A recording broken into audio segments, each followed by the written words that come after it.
Things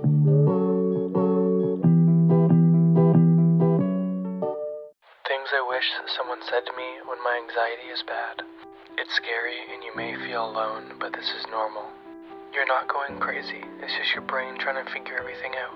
The world may seem scary, but after you'll see how beautiful everything is.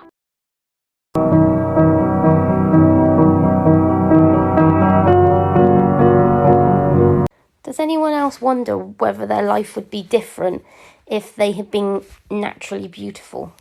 Like, I know that I'm not naturally beautiful. I try my hardest to be confident, and with what I've got what I've got, like I said before. But I wonder, just for a day, what it would be like to feel beautiful, to feel desired, to feel wanted by people, men. When I was a teenager growing up, I fancied boys like you do, and none of them gave me the time of the day, and it did affect my confidence big time. And as I've grown over, I can sit here and admit to you that every man that I've dated, I've met online, and the reason that they've liked me pretty much is more to do with my personality than my looks. So I just wonder what it would be like, just for one day, just to be beautiful.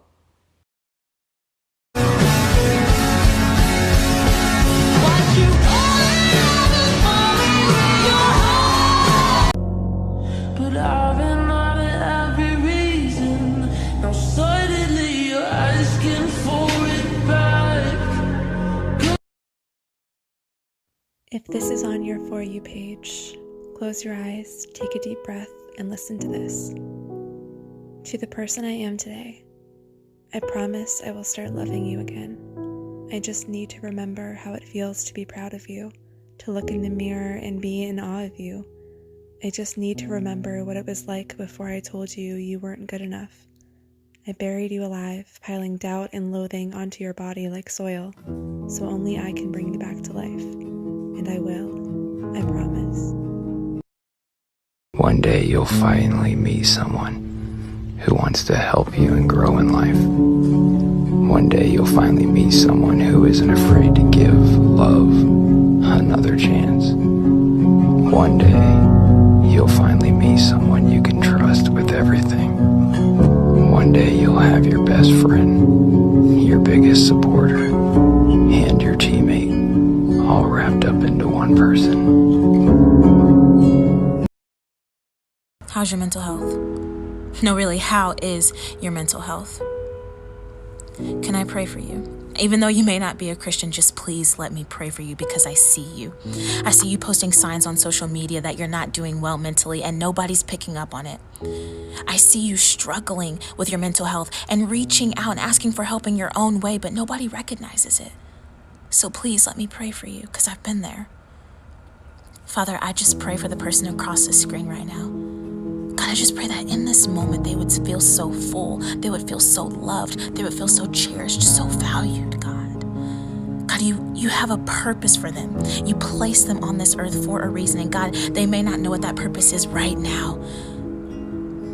But God, that doesn't take away from their importance on this earth, their humanity as a human being. God, I pray that they know that somebody loves them, somebody wants them here.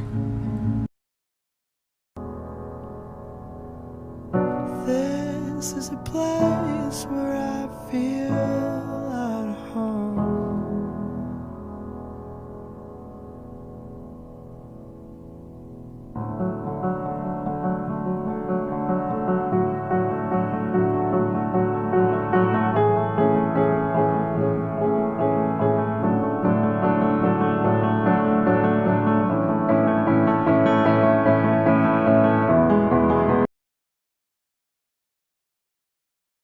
Do you feel that you're happier right now than when you were broke, or not really?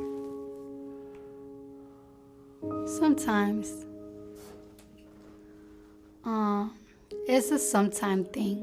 Like, it makes me happy. It makes me happy that I'm able to afford what I want. And it makes me happy that I get to treat my family. But I feel like the way that I have money kind of took away a lot of my happiness.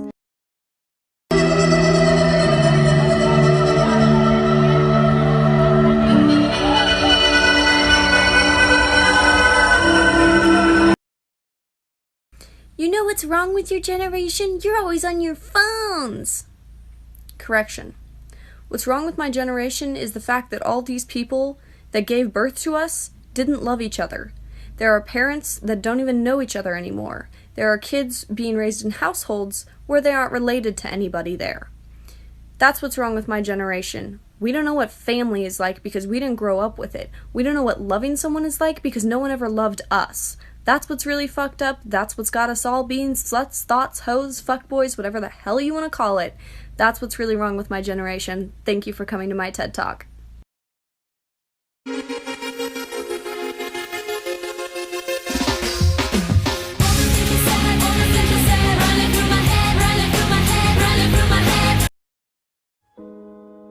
Oh, Father, tell me, do we get what we deserve?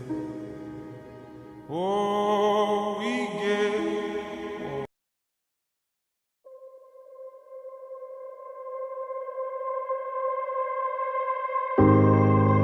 A person who thinks all the time has nothing to think about except thoughts. So, he loses touch with reality and lives in a world of illusions.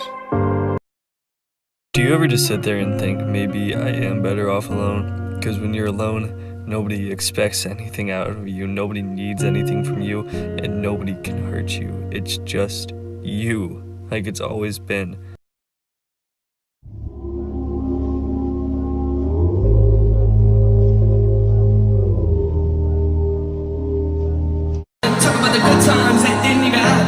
Why are you laughing? What's the mistake, Joe? Let me see if I can find a reaction. No, but at least you're happy. Let's go!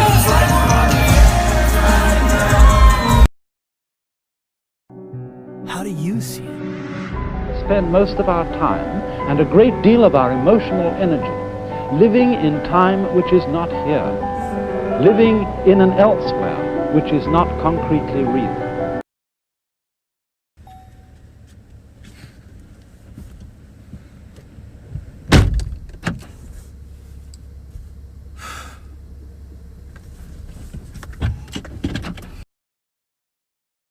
Go back to your childhood.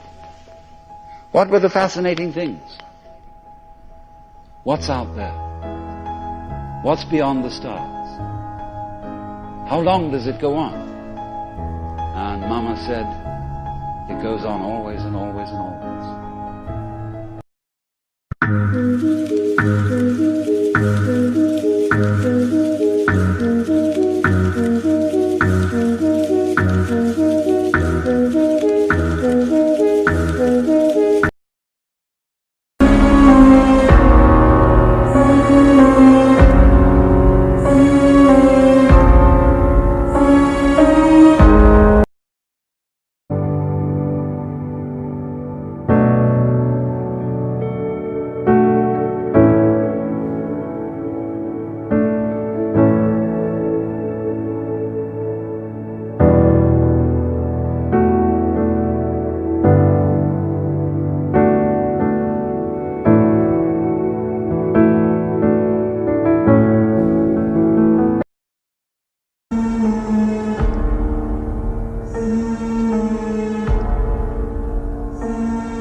You gotta stop taking everything so personally. Yeah, you. I'm calling you out right now.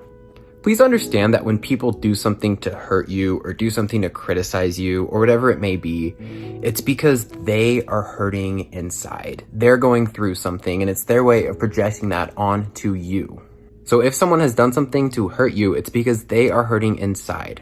Understanding this will not only help you have more compassion and love for all beings, it will also help you heal and will help you forgive so much easier. And can I be honest? I think that you are pretty amazing. You need to always remember that.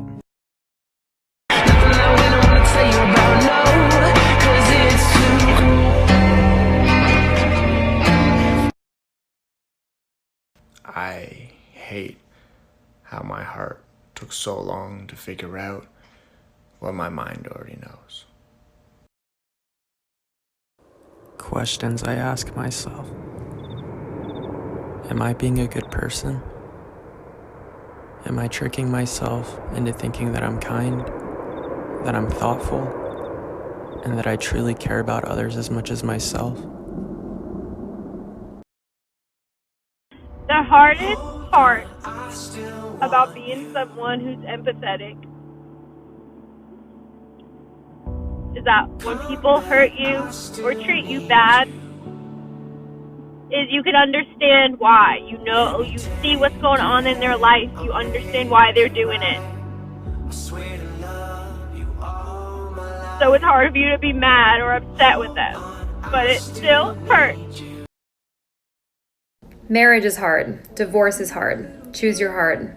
Obesity is hard. Being fit is hard.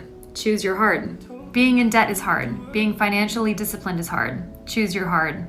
Communication is hard. Not communicating is hard. Choose your hard. Life will never be easy. It will always be hard. But we can choose our hard. Pick wisely.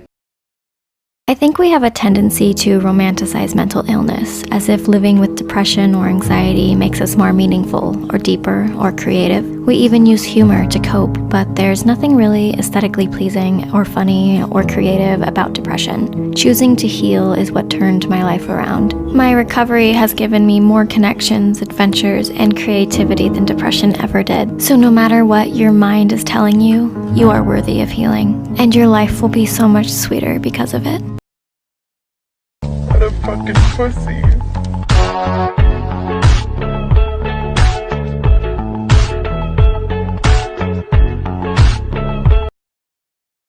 I was just at the grocery store and something kind of rocked my world, so I'm sorry I'm crying, but I was in the cereal aisle and there was a young mom with her son who was probably 3 or 4 years old, and a black man walks past us, and the little boy says, "Mommy, why does he look so different than me?" And instead of shushing him or getting upset with her son for saying this, she said, "Well, some people have dark brown skin, and some people have translucent skin like me, and some people have olive skin like you. Isn't it beautiful?" And the little boy said, "Yes, it's so beautiful." And then he turns to the man who's standing there, who's smiling at the mom, and he says, "And sometimes boys like boys." And the mom says, "And sometimes girls like girls." And the little boy says, "And we love everyone." I can't handle it. You're not lazy or unmotivated or stuck. After years of living your life in survival mode, you're exhausted. There's a difference. If you are looking for a sign, here it is. As much as it hurt to see you leave, it could not compare to the feeling of finally being free.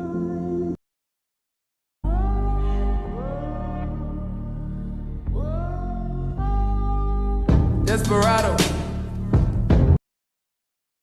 You know when you're like skinny, but not that skinny? And you have a pretty nice face, but it's not that nice. And you have decent features, but they aren't that great. And you do well in school, but no one would consider you to be really smart. And you're good at sports for your own town, but in the real world, you kind of suck. And your family makes good money, but you're not rich. And you're well known by a lot of people, but you don't have many friends.